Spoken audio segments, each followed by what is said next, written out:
एक बार माता पार्वती ने भोलेनाथ से वार्तालाप करते हुए पूछा, स्वामी, जो व्यक्ति किसी दूसरे व्यक्ति की निंदा करता है, चुगली करता है या फिर बुराई करता है, उसका क्या परिणाम होता है? ऐसा करना चाहिए किसी को, या फिर इस ऐसा करने से उसका क्या कर्म का फल होता है? आप मुझे बताएंगे प्रभु।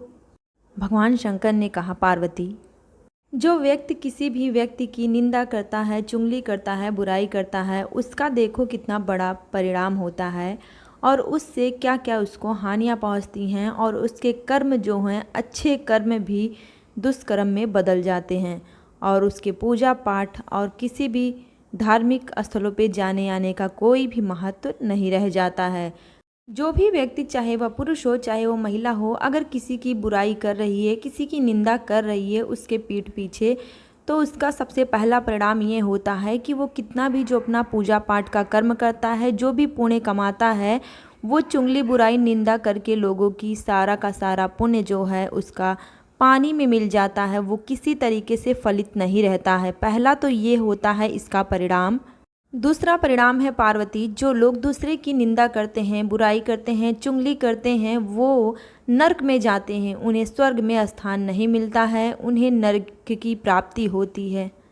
और तीसरा परिणाम ये होता है कि कोई व्यक्ति अगर अच्छे व्यक्ति और सही व्यक्ति की बुराई कर रहा है, निंदा कर रहा है, तो उसको इसी कर्म में, इसी युग में, इसी जन्म में ही उसकी भरपाई करनी पड़ती है और उसको बहुत सारे परेशानियों से जूझना पड़ता है। इसलिए कभी किसी की निंदा, बुराई, चुगली पार्वती किसी को भी नहीं करना चाहिए, लेकिन मानव लोक में इसे कोई समझने को तैयार नहीं है, इसीलिए उनको दुखों का सामना करना पड़ता है और वो अपने कुकर्मों को नहीं समझ पाते हैं। भगवान शिव कहते हैं, जो लोग भगवान का नाम जपते हैं और पूजा पाठ करते हैं, लेकिन किसी भी व्यक्ति की, चाहे वो अच्छा है चाहे बुरा है, उसकी बुराई, निंदा, चुगली नहीं करता है, तो उसका पूरा का पूरा फल उसको प्राप्त होता है इसी जन्म में, इसी कर्म में।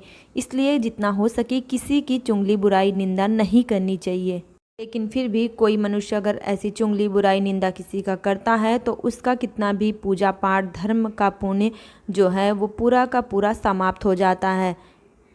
अगर आप भी शिव और पार्वती भक्त हैं, कहानी सही लगी तो आप भी चैनल को सब्सक्राइब कीजिए और कमेंट्स बॉक्स में हर हर महादेव जरूर लिखिएगा। चैनल को लाइक, सब्सक्राइब, शेयर करना बिल्कुल मत भूलिएगा। राधे राधे। ओम।